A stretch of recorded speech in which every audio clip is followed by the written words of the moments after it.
How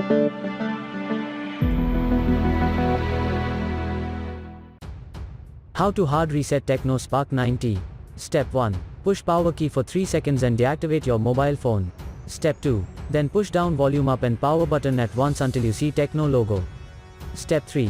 When Tecno logo appears, let go power key, but continue using volume up key.